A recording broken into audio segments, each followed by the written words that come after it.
Salut à tous, c'est Cédric, je suis très heureux de vous retrouver aujourd'hui pour cette toute nouvelle vidéo. Alors je m'excuse par avance, je suis bien enrhumé, j'ai pas le Covid, tout va bien, mais j'ai chopé un bon rhume et du coup j'ai la voix un petit peu, je parle du nez, j'ai pas forcément bonne mine, mais je vais vous faire quand même une vidéo de qualité.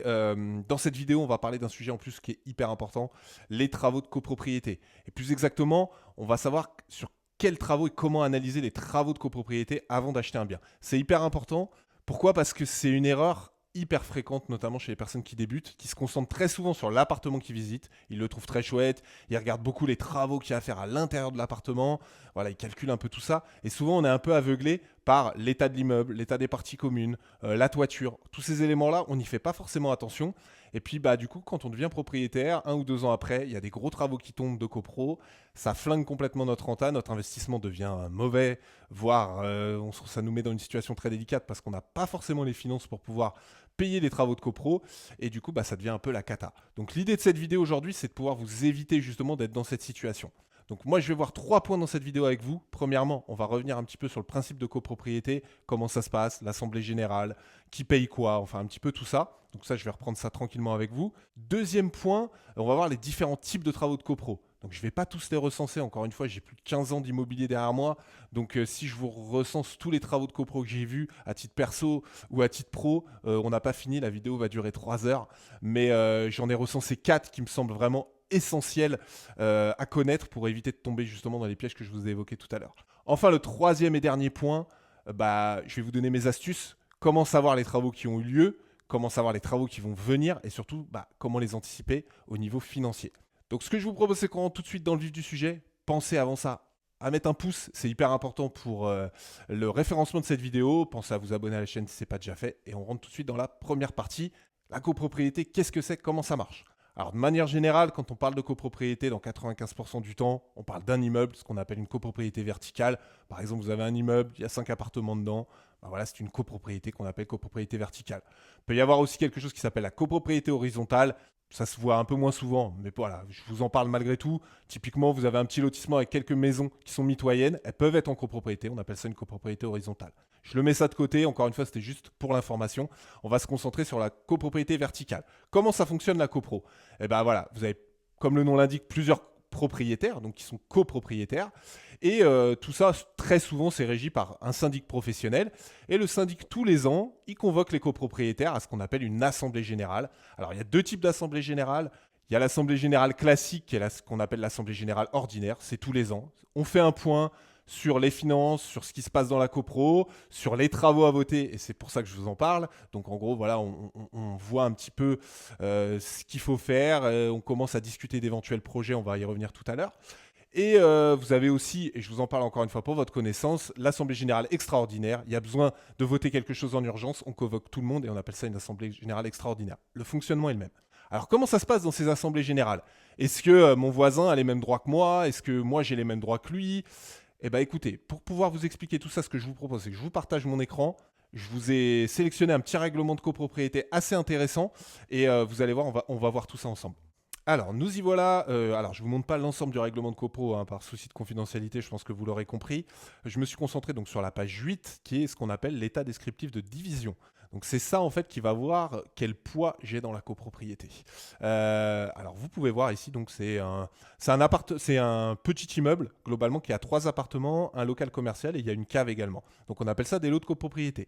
Alors, vous pouvez voir, il y a plusieurs lots, là, le 101, 102, 103, 104. Nous, on va se concentrer sur le 104, qui va être un peu notre lot de référence, qui est un appartement, du coup, qui est au 2e étage du bâtiment A. Donc ça, déjà, ça doit vous alerter, bâtiment A, bâtiment B. On va en parler un peu plus tard.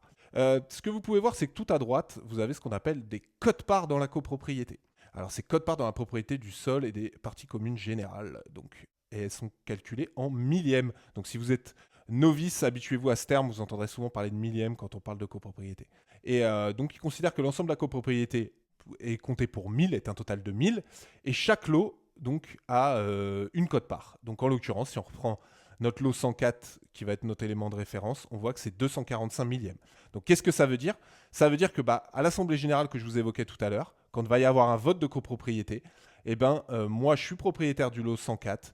Quand je suis pour ou contre une résolution, ma voix compte 245 millièmes. Donc, en gros, un quart, si vous voulez. Donc ça, c'est assez important. Pourquoi? Parce que d'une part, ça montre ce que vous pesez dans la copropriété au niveau de votre vote, mais ça peut être aussi votre quote-part au niveau des travaux de copro.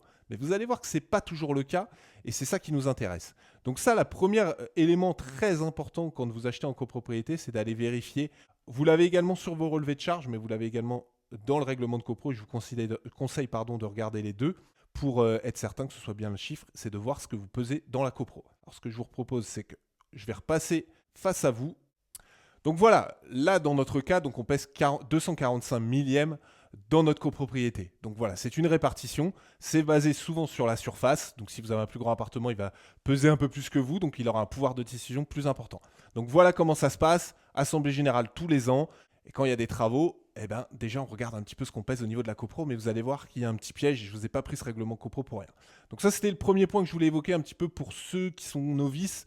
Comprendre un petit peu comment ça fonctionne une copro. Maintenant, on va rentrer dans le vif du sujet des travaux, parce qu'encore une fois, on va se concentrer vraiment sur les travaux de copropriété.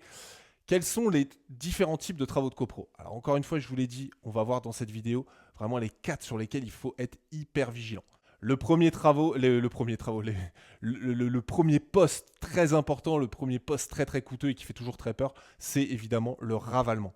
Donc le ravalement, qu'est-ce que c'est pour ceux vraiment qui ne connaissent pas du tout? En gros, vous avez la façade de l'immeuble, elle est en mauvais état, elle est sale, il y a de la pierre qui s'effrite, il y a de la maçonnerie à reprendre, il faut faire un nettoyage, il faut refaire un crépi, voilà, ça va dépendre un petit peu du type d'immeuble, on parle de ravalement. Alors il faut savoir que ce qui est très compliqué avec le ravalement, c'est qu'au-delà du fait que ce soit très cher, c'est très compliqué de, même en tant qu'investisseur, on va dire expérimenté, de savoir combien va coûter un ravalement, parce que ça va être du cas par cas. Ce ne sera pas le même prix selon deux immeubles, par exemple un immeuble d'années 70, un immeuble des années 30 ou de 1850, admettons. Ça va être deux types de ravalement vraiment très différents et ça chiffre très très vite. De manière générale, pour un petit immeuble comme celui-ci, qui est un immeuble, comme je vous le disais, de 3 étages, de 3 étages plus le rez-de-chaussée, il faut savoir que là, en l'occurrence, je ne vous l'ai pas pris au hasard, il y a un ravalement qui est dans les tuyaux, il y en a pour 52 000 euros. Donc vous vous rendez compte, c'est globalement, un ravalement peut aller de 30 000 à ça peut aller jusqu'à plus de 100 000 euros. Donc c'est hyper important de voir votre quote-part dans la copropriété, parce que le jour où ça tombe, ça vous fait mal. Donc premier conseil à voir, c'est le ravalement. Est-ce que le bien que j'achète est dans un immeuble qui nécessite un ravalement? Vous n'avez pas besoin d'être un expert en immobilier pour vous rendre compte. Un bâtiment qui est sale, un bâtiment qui est effrité, il y a des grosses fissures, des choses comme ça. En général, faut que ça vous mette la puce à l'oreille. On va revenir un petit peu après dans les pièges à éviter, parce que vous allez comprendre sur la partie ravalement que finalement, ça va peut-être même coûter plus cher pour cet appartement que les fameux 245 millièmes. Donc vraiment, sur le ravalement, commencez à bien regarder. Faites bien le tour de l'immeuble. Regardez s'il y a des coulures, si le long des gouttières, il n'y a pas des choses comme des infiltrations. Voilà. Il faut bien regarder.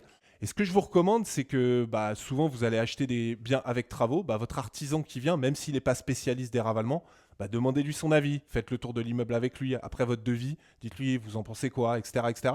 Pour pouvoir avoir un élément pour vous, n'hésitez pas à poser la question au vendeur ou à l'agence, quand était le dernier ravalement?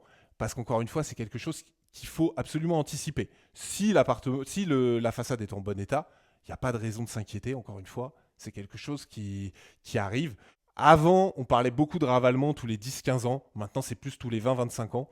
Évidemment, selon où est placé votre immeuble, vous allez être plus ou moins à risque. Typiquement, si votre immeuble est le long d'une double voie où il y a énormément de passages de voitures, la pollution va forcément salir un peu votre façade. Vous n'avez qu'à regarder dans le grand boulevard parisien. Souvent, il y a des bâtiments qui sont relativement sales. Si votre copro est au fond d'une impasse et autres, vous serez moins exposé. Donc ça, c'est le premier point, le ravalement, c'est essentiel. Il faut absolument vraiment regarder. Il faut être aussi attentif à la façade de votre immeuble qu'à l'intérieur de votre appartement. Deuxième poste hyper important, la toiture. Ça va souvent de pair. Si vous prenez ravalement plus toiture, en général, ça pique au niveau prix. La toiture, ça c'est pareil. C'est un poste qui est assez coûteux et qui est souvent quelque chose sur lequel il faut être très très attentif, parce que qui dit problème de toiture dit infiltration, dit dégâts des eaux. Donc ça peut être assez important de vérifier, et on en parlera tout à l'heure, dans notamment les comptes rendus d'assemblée générale, s'il y a déjà eu des problèmes de dégâts des eaux, s'il y a déjà eu des problèmes d'infiltration, de changement de tuiles, de choses comme ça peut vous mettre la puce à l'oreille. Alors ça, comment vérifier une toiture? Parce que ça, c'est pas toujours hyper simple selon l'immeuble que vous visitez. Quand c'est un petit immeuble, il suffit de reculer un petit peu. Souvent, on arrive à regarder si elle est en bon état, s'il manque des tuiles, si ça a été un peu rafistolé. Enfin voilà, tout ça, on peut le voir. Par contre, c'est vrai que quand on est dans un grand immeuble, c'est très compliqué de pouvoir s'en rendre compte. Là, dans ces cas-là, Internet est ton meilleur ami. Vous prenez Google Earth, vous pouvez regarder un petit peu la tête que ça a. Il y a un élément qui est assez intéressant à savoir à première vue, c'est de voir si la toiture est totalement uniforme. Alors, il faut savoir que vous allez avoir plusieurs types de toiture. Vous pouvez avoir de l'ardoise, vous pouvez avoir de la tuile, vous pouvez avoir du zinc, vous pouvez avoir pas mal de choses.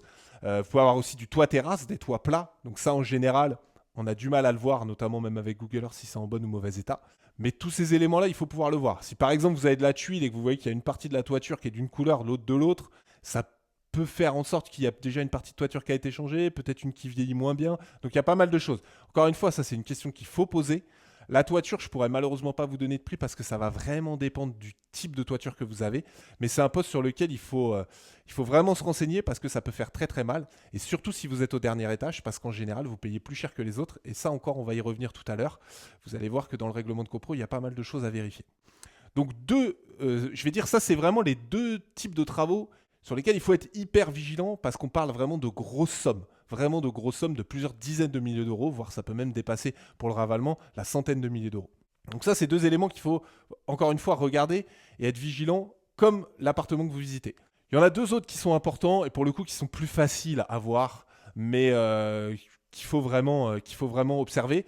Bah, l'état des parties communes.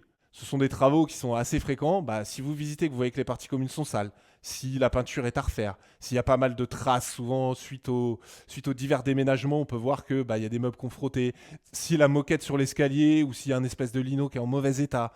Enfin voilà, tous ces éléments-là, il faut savoir que les travaux de réfection de parties communes, ça peut quand même chiffrer. Et vous allez voir aussi que selon certaines copropriétés, et encore une fois, j'ai pas pris le règlement de copro sur lequel on va revenir tout à l'heure par hasard, bah, vous allez voir que finalement, ça peut coûter un petit peu plus cher que prévu. Si je peux vous donner un élément, bah moi typiquement sur un de mes immeubles, je viens de refaire les parties communes, c'est un immeuble de 3 étages avec 2 appartements par étage, j'en ai eu pour 9 000 euros pour les peintures et il y avait un espèce de lino, donc j'ai remis quelque chose d'assez quali.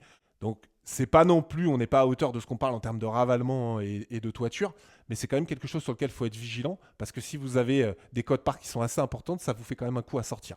Quatrième point, alors là ça concerne uniquement ceux qui sont en chauffage collectif, c'est l'état de la chaudière. Quand vous êtes en chauffage collectif, en gros, vous avez une chaudière qui produit souvent le chauffage et parfois l'eau chaude. Très souvent, même l'eau chaude, elle fait souvent les deux. Mais c'est pour tout l'immeuble. Et bah, le jour où elle tombe, bah, forcément, vous vous retrouvez un petit peu dans la panade et ça peut coûter cher. Bah, typiquement, une chaudière, encore une fois, moi, c'est du réel, vous le savez. J'ai eu le cas j'ai un appart dans une copropriété où il y a une chaudière collective. On vient de la changer. On en a eu pour 12 000 euros. Et moi, en quote-part, je crois que ça m'a coûté à peu près 500 euros, quelque chose comme ça. C'est pas la fin du monde, mais c'est toujours 500 euros. Si vous les avez pas prévus, ça arrive en début de votre acquisition, que vous êtes un peu juste en trésorerie, eh ben, ça peut vous mettre un peu dans l'embarras. Donc là, c'est très simple. Il suffit de demander à l'agence ou au vendeur de quand date la chaudière. Vous avez ces éléments-là, vous pouvez les trouver et vous allez voir, il y a d'autres astuces pour pouvoir avoir des informations si l'agence ou le vendeur ne peut pas vous la donner. Il y a d'autres types de travaux sur lesquels il faut être assez vigilant, mais c'est des choses qui vont être un peu plus rares, on va dire. Moi, j'ai eu le cas avec un client, quelque chose d'hyper intéressant. Il y a eu un désamiantage des sous-sols, des parkings et des caves. Alors, il faut savoir que l'amiante, il y en a très souvent dans les parties connues, même dans les appartements, dans l'immense majorité des cas, ça pose aucun problème. Mais en fait, l'amiante devient dangereux dès l'instant que ça commence à se dégrader. Et là, en l'occurrence, dans cette copropriété, ça commençait à vraiment se dégrader, donc ça devenait dangereux. Donc, ils ont lancé un désamiantage total de tous les sous-sols. Et pour vous dire, pour toute la copro, il y en a eu pour 225 000 euros. La cote-part pour l'appartement était de plus de 35 000 euros. Donc là, vous vous doutez bien, quand ça tombe, ça fait très très mal. Je ne vais pas vous mentir, c'est la seule fois où j'ai vu ça en plus de 15 ans. Donc voilà, regardez quand même, mais honnêtement, soyez plutôt tranquille, ça arrive quand même pas tous les jours. La bonne nouvelle pour mon client, c'est que ce sont des travaux qui ont été votés avant le compromis de vente. Et il faut savoir que vous le reverrez quand vous signerez un compromis de vente, mais tous les travaux votés avant la signature d'un compromis de vente sont à la charge du vendeur. Et du coup, lui, il n'a rien payé et il se retrouve avec une copro toute nickel, désamiantée totalement. Donc ça, c'est plutôt la bonne nouvelle. Évidemment, si ça vous arrive après, compliqué, mais vous verrez qu'il y a moyen de pouvoir se renseigner sur ce type de choses. Après, il y a des travaux qui sont un petit peu plus tranquilles. On va dire, ça va être repeindre la porte d'entrée, changer le vigique, changer pourquoi pas les boîtes aux lettres. Là, on parle de travaux qui vont coûter beaucoup moins cher. Évidemment, il faut pouvoir les identifier et ça, vous le verrez, on va en parler dans la dernière partie. Mais encore une fois, ce n'est pas quelque chose qui va mettre en danger votre investissement, puisqu'en général, si vous faites les choses correctement, vous avez une trésorerie, c'est essentiel, notamment pour pouvoir pallier différents travaux de copropriété.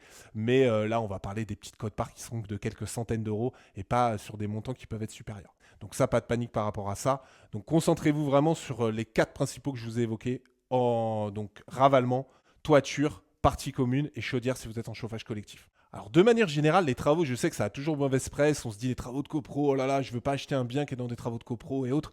Non, les travaux de copro, c'est nécessaire quand on achète un bien, et c'est même nécessaire quand si vous achetez un immeuble de rapport, de faire des travaux pour entretenir votre patrimoine. Un immeuble bien tenu valorise votre appartement. Donc ça, c'est hyper important. Vous pouvez avoir le plus bel appartement du monde si vous l'avez dans un appartement où les parties communes sont dégueulasses, elles sont en mauvais état, la façade, elle n'est pas terrible. Bah, le jour de la revente, vous allez vendre moins cher.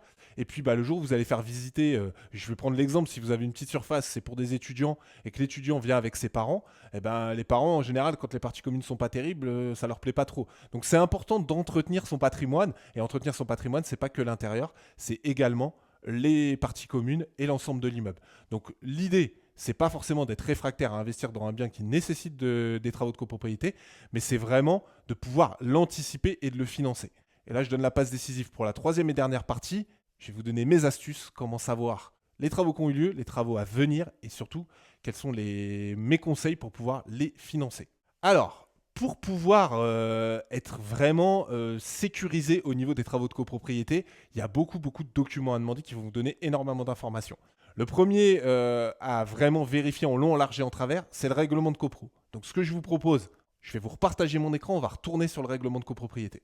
Donc nous revoilà sur mon règlement de copro, donc je suis à la même page que tout à l'heure, donc pour rappel, l'O 104, on va se concentrer sur celui-ci, 245 millième, ok super, donc je pars du principe que je sais ce que je paye au niveau de la copro. Du coup, quand vous regardez un règlement de copro, il ne faut pas s'arrêter forcément juste à l'état descriptif de division et les codes-parts de partie commune générale. Il faut souvent aller un petit peu plus loin et du coup, on va aller un peu plus loin et notamment sur celui-ci. Article 4, partie commune spéciale. Qu'est-ce que c'est que cette histoire-là ? Et là, je vois qu'il y a partie commune spéciale aux bâtiments A et B. Parce que oui, dans cette copropriété, il y a 2 bâtiments. Alors c'est une petite copro, mais en fait, il y a un bâtiment principal de 3 étages et un tout petit bâtiment à côté où certains appartements, en fait, ils ont percé le mur porteur entre les deux bâtiments et ils ont je crois qu'il n'y a qu'un seul appartement qui est comme ça, ainsi que le local commercial du rez-de-chaussée qui est partagé sur les 2 bâtiments. Et là, si on va un petit peu plus loin, on voit qu'en gros, ces parties communes générales, ces parties communes spéciales, excusez-moi, prennent en compte le gros œuvre des bâtiments A et B, la charpente et la couverture des bâtiments A et B, les murs, façades, pignons des bâtiments A et B, tiens, ça commence à nous intéresser, le gros œuvre des planchers, etc., etc. Alors, qu'est-ce que ça veut dire ça ? Je pense que vous l'avez compris. C'est-à-dire que tout à l'heure, je vous parlais de travaux de copro sur lesquels il faut être particulièrement vigilant, ravalement, toiture. Et là, on peut voir que quand on parle de murs, façades, pignons et charpente, couverture, on est en plein là-dedans et on parle bien de si demain il y a un ravalement et un changement de toiture, là on est dans cette partie-là, donc de partie commune spéciale au bâtiment A et B, et donc dans le tableau de répartition des codes-parts spécifiques. Et là je vais passer ici, et là je vais reprendre mon tableau, et qu'est-ce que je vois au niveau de mon lot 104 ? C'est plus 245, mais 279 millièmes. Aïe ! Donc moi j'avais calculé 245, et finalement c'est 279. Qu'est-ce que ça veut dire ? De manière générale, admettons mon ravalement, pour des soucis de calcul, je vais arrondir, me coûte 100 000 euros, ça ne va pas me coûter, si je prends, donc je reprends ma cote-part, ça ne va pas me coûter 2 450 euros comme la cote-part initiale, mais bien 27 900 euros, excusez-moi, vous avez compris ce que je veux dire. Si à l'inverse, la toiture me coûte 10 000 euros, en effet, là, pour le coup, ça me coûtera 2 790 euros, alors que j'aurais pu penser que ça coûtait uniquement 2 450 euros. Donc là, ce que je veux vous montrer par là, c'est qu'il faut faire très attention parce que très régulièrement dans les règlements de copro, on a des répartitions de codes-parts spéciales sur des travaux bien identifiés. Donc là, c'est le cas pour celui-ci. Donc moi, je ne vais pas m'arrêter là, je vais aller un petit peu plus loin et je vais voir que vers les dernières pages, alors je vous passe les détails, il y a plein de choses à dire sur le règlement de copro, mais ce n'est pas le sujet du jour. Et là, qu'est-ce que je vois ? Il y a un nouveau tableau et là, on parle de quoi ? Charge commune d'escalier. Les frais d'entretien et de réfection de l'escalier et de sa cage. Tiens, je vous parlais de réfection des parties communes tout à l'heure. Je reprends mon tableau. Lot 104, 348 millièmes. Alors qu'est-ce que ça veut dire cette histoire? Eh ben, je reprends mon calcul. Eh ben, disons que j'ai apparemment mes parties communes à refaire. Ça me coûte 10 000 euros. Moi, je m'étais basé sur mes codes-parts de départ, donc de 245 millièmes. Donc, je pensais que ça allait me coûter 2450 euros. Oui, c'est ça, 2450 euros, excusez-moi. Eh ben non, en fait, je me suis trompé parce que j'avais pas fait attention. Ça me coûte pas, ça me coûte 1000 euros de plus, 3480, puisque c'est cette cote-part-là qui va être prise en compte pour la réflexion des parties communes. Et oui, donc vous avez vu, il y a un gros piège et c'est hyper important de pouvoir parcourir l'ensemble du règlement de copropriété parce que les codes-parts peuvent changer selon le type de travaux. Et ça, vraiment, c'est quelque chose en général que les personnes ne regardent pas parce que, comme je vous le disais tout à l'heure en début de vidéo, le règlement de copro, c'est un pavé comme ça de 60 pages. Personne n'a envie de le lire. Encore une fois, 60 pages, c'est pour les plus petits. Regardez, soyez attentifs, parcourez-le. Et en général, il y a des tableaux comme ça qui sont à voir. Donc ça, c'est le premier élément hyper important à parcourir pour éviter les mauvaises surprises. Vous avez vu que, par exemple, sur les réflexions des parties communes, à 10 000 euros, il y a 1 000 euros de différence par rapport aux deux codes-parts. C'est quand même pas rien. Donc, premier conseil, règlement de copro, on l'épluche en détail. Deuxième conseil, on regarde toujours les 3 derniers comptes rendus d'assemblée générale. Je vous parlais tout à l'heure d'assemblée générale. À chaque assemblée, il y a un compte rendu. Et dans ces comptes rendus, on peut voir les travaux qui ont été votés, qui ont été proposés, éventuellement pas votés.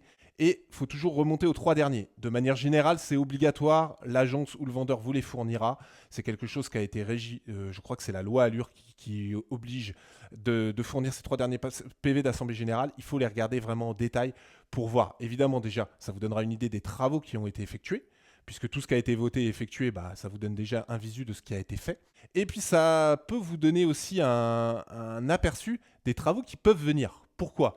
Si je reprends le cas de mon ravalement, il faut savoir qu'un ravalement dans une copro, ça ne se décide pas en un mois. C'est-à-dire que c'est pas, par exemple, on est en 2021, j'ai une assemblée générale aujourd'hui, on veut faire un ravalement, on pense que ça en a besoin, on va pas dire, est-ce que vous êtes d'accord pour le ravalement? Oui, et le ravalement, il démarre le mois prochain. Non, un ravalement, déjà, il faut savoir si les gens sont d'accord pour éventuellement envisager un ravalement, donc on en discute. Souvent, il y a une mise en concurrence, donc ça vient à l'assemblée générale suivante, c'est-à-dire qu'on donne une autorisation, par exemple en 2021, pour mettre en concurrence 3 entreprises, c'est souvent minimum 3 entreprises, pour donner un devis. L'année d'après, on revient en disant, voilà, on analyse les devis, lequel on sélectionne, et si on en sélectionne un, potentiellement en 2022, ça peut repartir. Mais par moment, ça peut être une discussion et c'est mis en attente 1, 2, 3, 4 ans quand c'est pas urgent. Donc quand on remonte par exemple à un PV d'AG 2019 ou 2018, on peut avoir des traces d'une discussion sur un ravalement et ça peut être assez quelque chose qui peut vous informer et vous mettre la puce à l'oreille en vous disant ah, j'avais pas forcément fait attention, mais apparemment ils ont parlé d'un ravalement, il n'a pas été fait depuis, donc il faut quand même que je me méfie, que je creuse là-dedans. Admettons que vous n'ayez pas d'éléments sur les différents PV d'assemblée générale, comment on peut faire? Alors, il y a une arme absolue, et ça vraiment il faut le faire. Donc c'est d'une part, appelez le syndic. Vous avez envie d'acheter un bien, vous avez signé un compromis, vous êtes dans les 10 jours de délai d'attractation, profitez-en pour appeler le syndic. Et posez-lui la question, comment ça se passe dans la copro? Est-ce qu'il y a des gros travaux qui sont prévus dans les 5 ans? Est-ce qu'il y a des petites choses qui sont en discussion? Voilà, enfin vous voyez. Ça peut arriver que le syndic vous dise, voilà, vous n'êtes pas propriétaire, moi je ne vous réponds pas, voyez avec votre vendeur, voyez avec l'agence. Donc si c'est le cas, vous cassez pas la tête, revenez vers votre vendeur et demandez-lui le nom du président du conseil syndical. Qu'est-ce que c'est que ça, le président du conseil syndical? En gros, c'est un peu le délégué de classe de votre copro. En général, il y a une personne qui représente l'ensemble des copropriétaires, donc qui s'appelle le président du conseil syndical, et qui est un peu le porte-parole auprès du syndic, qui est lui souvent professionnel. Et ce monsieur ou cette dame, en général, c'est un peu les historiques de la copro, très souvent, et ils savent tout sur tout. Donc là, vous pouvez demander à votre vendeur ou à l'agence qui vous a vendu le bien d'avoir les coordonnées du président du conseil syndical. Vous l'appelez, vous vous présentez, ils seront ravis de vous avoir au téléphone. Vous lui dites voilà, moi je suis le nouvel acquéreur de ce bien-là. Je voudrais savoir un petit peu comment ça se passe dans la copro. Ça vous permettra aussi d'avoir des informations du quotidien dans la copropriété. Et est-ce qu'il y a des gros travaux qui sont prévus, type ravalement, type toiture? Et vous reprenez un petit peu les travaux que je vous ai évoqués tout à l'heure. S'il y a quelque chose dans les tuyaux, croyez-moi, le président du conseil syndical vous le dira et vous l'apprendrez. Donc n'ayez pas de crainte, c'est un coup de fil, faites-le, c'est hyper important, ça peut vraiment vous aider. Parce que l'agence ou le vendeur ne vous le dira pas forcément, même s'il est au courant. Autre document hyper important, le carnet d'entretien. Il est également obligatoire, je crois que c'est également depuis la loi Allure. Qu'est-ce que c'est le carnet d'entretien? Comme son nom l'indique, c'est globalement, ça reprend un peu toute la partie entretien de l'immeuble. Alors ça va reprendre les différentes caractéristiques de l'immeuble, c'est un chauffage collectif, individuel. Ça, c'est pas ce qui nous importe le plus. Par contre, ça va recenser l'ensemble des travaux qui ont été faits dans la copropriété. Par exemple, s'il y a eu un ravalement en 2015, et ben vous allez voir 2015, ravalement.com a fait un ravalement qui a coûté 65 000 euros et vous avez les coordonnées de l'entreprise. Donc ça vous permet de remonter, s'il est plus ou moins bien rempli, on peut remonter jusqu'à une dizaine d'années et avoir pas mal de visu par rapport à ces travaux-là. Donc ça, c'est vraiment un document très très simple. N'hésitez pas à le consulter, c'est hyper important. Et encore une fois, c'est une pièce qui est obligatoire, un document obligatoire que vous l'aurez forcément quand vous signerez le compromis de vente. Dernière astuce pour pouvoir se renseigner sur les travaux de copro, et ça on n'y pense pas forcément, c'est une petite astuce de roublard de l'immobilier et ça concerne quasiment uniquement le ravalement et réfection des toitures, donc ce qui coûte le plus cher. De manière générale, ce qui coûte le plus cher, c'est d'aller consulter à l'urbanisme. Pourquoi? Parce que quand vous faites un ravalement ou un changement de toiture, comme tous travaux qui modifient l'extérieur, vous avez besoin d'une autorisation de l'urbanisme. Donc, vous avez totalement le droit d'appeler, de dire bonjour, je vais acheter au 1 rue Général Leclerc et au 1 rue Général Leclerc, vous pouvez me sortir toutes les demandes de travaux et les acceptations de déclarations de travaux qui ont été faites. Et peu importe, depuis 20 ans, 15 ans. C'est du domaine public, ils ont totalement le droit de vous le renseigner. Alors selon les urbanismes, ça va être du rendez-vous, c'est pas forcément facile à joindre et tout. Mais ils peuvent totalement vous dire, ah bah oui, en 2005, on a fait un ravalement et ça vous permet d'avoir l'élément. Parce que très souvent, quand vous allez demander date du dernier ravalement, l'agence va pas le savoir. Puis ils s'en moquent. Et puis si c'est il y a très longtemps, ils n'ont pas forcément envie de vous le dire. Et c'est idem pour le propriétaire. Si le propriétaire était là depuis 5 ans, lui, il n'en a aucune idée, il s'en souvient pas. Donc ça peut être un bon élément à l'urbanisme de pouvoir vous renseigner sur la date du dernier ravalement ou voilà, tout ce qui a été pu faire en modification extérieure puisqu'il y a eu des autorisations. Donc n'hésitez pas à le demander. Enfin, dernier point essentiel, comment on peut anticiper les travaux? Je vous ai sorti ce règlement de copropriété parce que c'est vraiment un cas d'école. Dans ce dossier-là, il y a un ravalement qui va tomber dans les 5 ans parce que voilà, il en a besoin, il est nécessaire et c'est pas grave. On a eu des devis, il y en a pour 52 000 euros. Donc il y a une réelle quote-part sur le lot concerné. Je ne vais pas rentrer dans le détail parce que c'est pas très important. Mais du coup, on l'a déjà anticipé. On sait ce que ça va coûter. Donc ce qui est important, c'est pas forcément de ne pas acheter un bien quand il y a des travaux de copropriété, c'est ce que je vous disais, mais c'est surtout de pouvoir l'anticiper. Donc, premier élément, quand il y a des gros travaux de copro, type un ravalement, faut l'acheter en dessous du prix de marché. Si vous l'achetez au prix auquel coûterait un bien sans ravalement, déjà, vous ne faites pas une bonne affaire. Donc, en général, il y a une négo à faire ou alors vous l'achetez en dessous du prix du marché. C'est le cas, par exemple, pour ce bien-là. Deuxième élément, il faut savoir ce que ça vous coûte. Donc, potentiellement, si par exemple, vous voyez qu'il y a un ravalement, nous, c'est ce qu'on a fait. On demande à l'agence, faites intervenir quelqu'un. Ou quand vous avez votre artisan qui passe, n'hésitez pas à lui demander est-ce que tu connais quelqu'un qui peut venir faire un devis pour avoir des éléments. Minimum 2 devis, c'est plutôt bien pour savoir de quoi on parle. Et puis, vous aurez bien parcouru le règlement de copro. Vous saurez également, évidemment, la bonne quote-part à prendre en compte. Et vous pouvez calculer ce que ça vous coûterait. Admettons, ça vous coûtera 5 000 euros. Je dis n'importe quoi. Donc ça, c'est ce premier élément. C'est hyper important de savoir dans quoi on s'embarque quand il y a des travaux de copro. Et maintenant, admettons, ça vous coûte 5 000 euros. Comment on peut le financer? Il y a 2 possibilités finalement. Soit vous gardez de la trésorerie, donc par exemple vous mettez pas ou peu d'apport dans votre bien et vous dites j'ai la trésorerie. De manière générale, et vous le savez, il faut de la trésorerie quand on investit dans l'immobilier, notamment pour ce genre de cas, parce que le jour où un ravalement va être voté, vous serez peut-être contre, mais les autres copropriétaires s'ils disent oui, vous allez le subir ce ravalement. Donc quelque part, il faut le payer. Et encore une fois, des travaux de copropriété, il faut en faire, donc c'est important de pouvoir être en mesure de le payer. Donc, soit vous avez la trésorerie, vous vous dites, voilà, c'est un investissement long terme. Et encore une fois, les travaux de copro, ça rentre aussi en charge, donc ça peut optimiser votre fiscalité. Ce n'est pas forcément une mauvaise chose. Soit vous l'anticipez, par exemple, et c'est la stratégie à privilégier, notamment quand vous voyez que dans les 5 ans, vous avez à peu près des travaux qui devraient arriver, c'est de tout simplement anticiper avec un gros différé de crédit. Par exemple, je prends mon exemple de 5 000 euros. Vous avez calculé que pour pouvoir récolter 5 000 euros de trésorerie, faut que vous ayez par exemple 18 mois de différé. Faites en sorte de négocier 24 mois. Comme ça, vous pouvez recréer de la trésorerie. Et le jour où le ravalement il tombe, vous pouvez le payer. Ou tout simplement vous rembourser si vous avez avancé la partie travaux. Donc ça, c'est hyper important. Encore une fois, les travaux de copropriété, il ne faut pas que ce soit un frein, mais il faut l'anticiper financièrement. Sinon, ça peut être très très dangereux pour votre investissement. Donc voilà un petit peu ce que je pouvais vous dire en termes de travaux de copropriété. J'espère que ça vous a plu, j'espère que vous y voyez plus clair. Si vous voulez des précisions, si vous avez des questions, n'hésitez pas dans les commentaires. Encore une fois, je compte sur vous pour mettre des pouces, pour vous abonner à la chaîne si ce n'est pas déjà fait. Je vous dis à bientôt pour la prochaine vidéo. Allez, ciao!